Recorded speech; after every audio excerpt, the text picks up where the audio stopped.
O que é a ciência? Ela pode ser considerada uma caixa preta? Quando falamos de caixa preta, estamos nos referindo a um mecanismo que desconhecemos. A caixa preta é algo velado, que não abrimos nunca. Ela não nos deixa ver o processo que levou ao resultado final. Assim acontece com a ciência. Aceitamos seus resultados como verdades, enquanto deveríamos abrir sua caixa preta para entender como ela funciona. O campo científico, na realidade, é um quadro de forças, onde diferentes agentes estão disputando, né, a distribuição dos recursos científicos. Então, a capacidade de publicação, a capacidade de adquirir recursos financeiros para as pesquisas, tudo isso ocorre dentro de um determinado campo que ele vai chamar o campo científico. E esse campo científico, longe de ser um espaço consensual, uma comunidade de agentes, ela implica numa série de hierarquias, uma série de disputas, onde pessoas com maior potencial de realizar pesquisas, de adquirir financiamentos, de produzir publicações, revistas, livros, etc., eles vão controlar esse campo e aqueles agentes, aqueles grupos que têm uma posição inferior dentro desse capital científico, eles têm que acompanhar, eles têm que obedecer às regras dentro desse campo que são impostas por aqueles agentes que controlam essa determinada configuração, esse determinado campo. É em meio a estas circunstâncias, de competição, sistema de recompensas, prazos, que uma das maiores descobertas científicas aconteceu. O DNA, ácido desoxirribonucleico, é o principal constituinte dos cromossomos presentes nos seres vivos. Pode-se dizer que ele é a própria chave da vida. Sua molécula tem a forma de uma dupla hélice composta por nucleotídeos unidos por ligações de hidrogênio. Essa estrutura foi descrita por Watson e Crick no ano de 1953, o que lhes valeu a maior premiação da ciência mundial, o Nobel, em 1962. A descoberta da estrutura da dupla hélice é o marco zero da biologia molecular, é o marco zero da indústria de biotecnologia, é o marco zero da manipulação genética. E o resto da história, todos sabem as consequências do desenvolvimento científico nesses campos.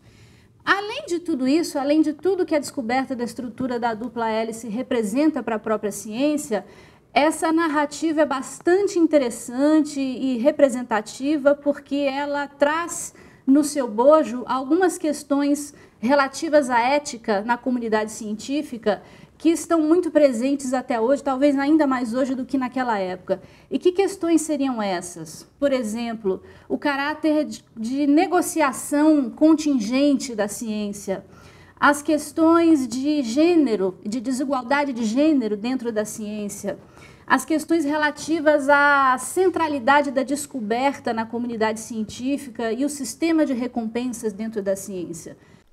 Um dos ganhadores do Prêmio Nobel de 62 foi James Watson, que estudou biologia na Universidade de Chicago, na qual se diplomou aos 19 anos. Aos 22, já era PhD pela Universidade de Indiana, onde estudou com o célebre microbiologista Salvador Luria. Luria aplicava a irradiação em raio-x em suas pesquisas, técnica que se mostraria de fundamental importância na descoberta da dupla hélice. Aproximar-se de Salvador Luria foi um passo decisivo na trajetória de Watson rumo ao desvendamento da estrutura do gene. Com o apoio de Luria, em 1950, Watson consegue uma bolsa da Fundação Merck para estudar em Copenhague. Um de seus objetivos era avançar o pouco conhecimento que tinha em química. Entretanto, se decepcionou. Hermann Kalkar, cientista dedicado ao estudo do ácido nucleico e potencial colaborador de Watson na instituição, estava passando por um divórcio, o que comprometeu sua participação na pesquisa. Watson percebeu que aquele não era o ambiente ideal para alcançar uma meta tão ambiciosa como decifrar a estrutura do gene. Mas para onde ir? Em uma viagem para Nápoles, Watson assiste à palestra de Maurice Wilkins, físico do King's College que trabalhava com cristalografia, método que poderia ser uma das chaves para visualizar a forma do DNA. Por isso, não hesita em pedir sua transferência para Cambridge, na Inglaterra. Era lá que ele deveria estar. O laboratório de Cavendish, em Cambridge, era o centro mais avançado em difração de raio-x, ou cristalografia, juntamente com o King's College em Londres. e fazer parte de Cavendish era o mesmo que ser beneficiado pelo efeito Mateus. Então, o que significa efeito Mateus? Esse nome vem de uma passagem bíblica que diz que a quem tudo tem, tudo lhe será dado. O que significa isso aplicado à interpretação de um campo científico? Significa que fatores como reputação, o pertencimento a uma rede, a um grupo específico, a uma instituição de muito prestígio, fazem muita diferença na distribuição de recursos dentro da comunidade científica, fazem muita diferença na aceitação de trabalhos que são submetidos à publicação e fazem enorme diferença posteriormente na citação desses trabalhos por outros membros daquele campo científico. Aparentemente, Watson e Crick eram daqueles que estavam na corrida pela descoberta da estrutura da dupla hélice, os que menos se beneficiavam do efeito Mateus, porque eram os mais jovens e mais desconhecidos, sobretudo se compararmos o James Watson ao Linus Pauling. Um era um jovem, digamos, ascendente no seu campo científico e o outro um cientista mais do que consagrado. No entanto, o efeito Mateus ainda assim se aplica na leitura desses eventos, porque vale lembrar que a ida do James Watson para o laboratório Cavendish na Universidade de Cambridge, a sua associação com Francis Crick, ou seja, a sua inserção nessa rede, nessa instituição, o fato dele pertencer a esse laboratório, que, afinal, é um laboratório que já estava consagrado na história da ciência, dali já haviam saído outros prêmios Nobel, foi o laboratório onde praticamente se fundou a física atômica. Então, a ida do James Watson para este grupo e a sua inserção nessa rede fez toda a diferença, sem dúvida. Então, é muito difícil especular em termos de possibilidades, mas talvez se ele tivesse continuado nos Estados Unidos, na Universidade de Indiana, e não tivesse feito as associações que fez, a história pudesse ter sido outra, e outro grupo chegasse à descoberta primeiro. Mas isso não se sabe, é só uma especulação. Watson partira para Cambridge, antes mesmo de ser admitido pela comissão de bolsas. Felizmente, havia Salvador Luria em seu caminho e Luria aconselhou Watson a apresentar uma nova justificativa para a comissão de bolsas, enfatizando sua competência como biólogo. Em Cambridge, Watson encontra aquele que seria o coautor do artigo que lhe daria o Prêmio Nobel. Francis Crick formou-se físico pela University College, em Londres.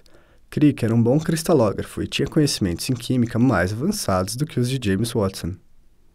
Entretanto, não era mais tão jovem. Tinha 35 anos quando conheceu Watson. Watson e Crick formaram uma dupla cujas forças se completavam, anulando suas fraquezas individuais. Um era um americano do meio oeste, PhD aos 22 anos. O outro era um inglês bem articulado e aristocrático, mas cujo PhD foi interrompido durante a guerra, permanecendo incompleto. Um era um biólogo brilhante e o outro um físico competente, com bons conhecimentos de química. Em Cavendish, iniciaram a corrida pelo DNA. Se essa corrida teve a grande dupla como vencedora, não foi por incompetência dos adversários. Ao contrário disso, eles eram fortes concorrentes. Linus Pauling era simplesmente o melhor químico do século.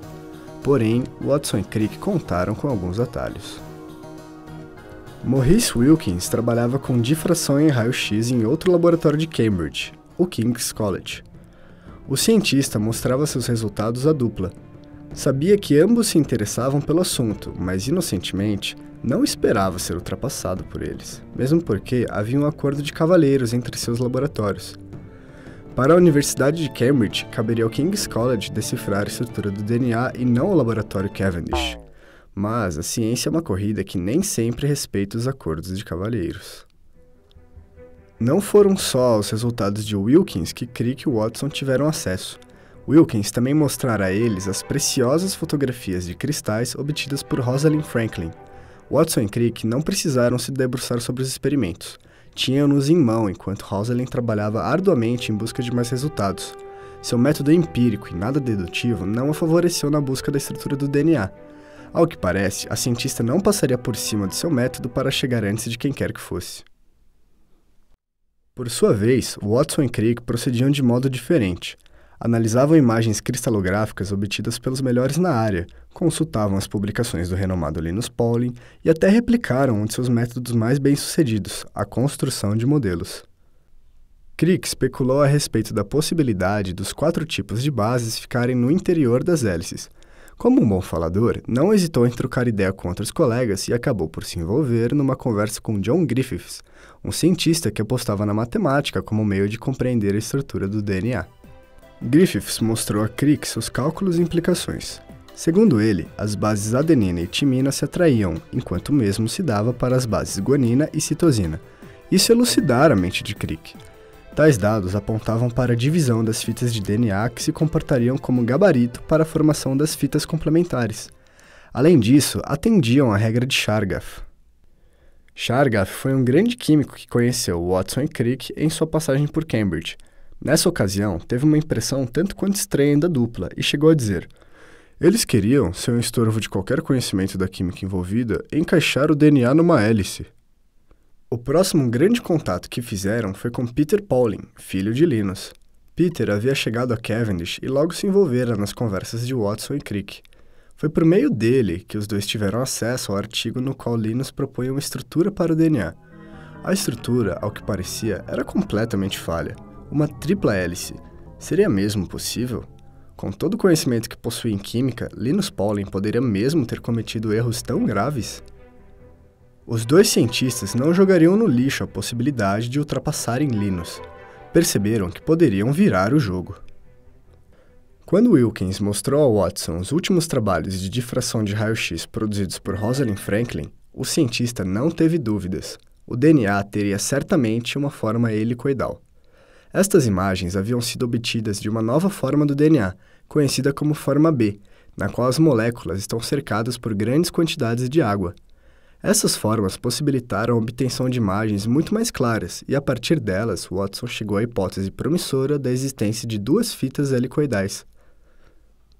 Watson contou ao diretor do laboratório sobre seus avanços e sobre a ideia da dupla hélice. Logo, a oficina mecânica de Cavendish passou a produzir chapas metálicas que seriam utilizadas na construção de um modelo em escala. Definitivamente, o acordo de cavalheiros entre Cavendish e o King's College estava desfeito. Inicialmente, Watson e Crick cogitaram um pareamento de bases semelhantes. Por sorte, não levaram isso muito adiante. Foram alertados por Jerry Danu de que as fórmulas das bases estavam erradas. Danu ainda lhes demonstrou a fórmula que considerava correta, que não estava representada nos melhores livros de química da época. Watson e Crick apostaram na fórmula de Danu. Sua explicação para o emparelhamento das bases se encaixava como uma luva no modelo helicoidal dos dois cientistas de Cavendish. Com mais alguns avanços, o modelo ficou completo e estava desvendada a misteriosa estrutura da vida. Faltava tornar essa descoberta pública, ou seja, publicar este artigo em uma revista de grande prestígio. Na ciência existe um sistema de estratificação social em que há um elemento que é o elemento que pode mais, que tem o maior número de créditos, no caso o Watson e Crick, que estavam ali, e a figura tanto do Morrice como da Rosalind fica num segundo plano como alguém que até colaborou para a descoberta, mas que não tem tanta importância assim, porque eles chegariam ao resultado que chegaram independente da presença deles. E Watson e Crick não só levam o prêmio Nobel, mas a questão do efeito Mateus se coloca no momento em que eles publicam isso na Nature, né? O que dá o crédito científico é a publicação científica, e essa publicação científica está no nome dos dois, e não no nome da Rosalind e do Morrice. Até no momento deles decidirem conjuntamente quem vai ser o primeiro autor, conta-se, né, que eles jogaram nos dados e o Watson, o dadinho do Watson foi o que caiu em primeiro lugar. Então, ele é o primeiro autor do artigo que foi publicado em conjunto com o Crick, é o Watson e Crick. A Rosalind e o Wilson ficaram num segundo plano e a eles foi reservado também um artigo na Nature, mas não juntamente com Watson e Crick, um artigo secundário em que eles falavam apenas da difração do raio-x. Então, o papel deles ficou minimizado nessa história toda. Em 1962, Watson e Crick foram laureados com o Nobel. Rosalind já era falecida e Maurice Wilkins não compareceu à cerimônia.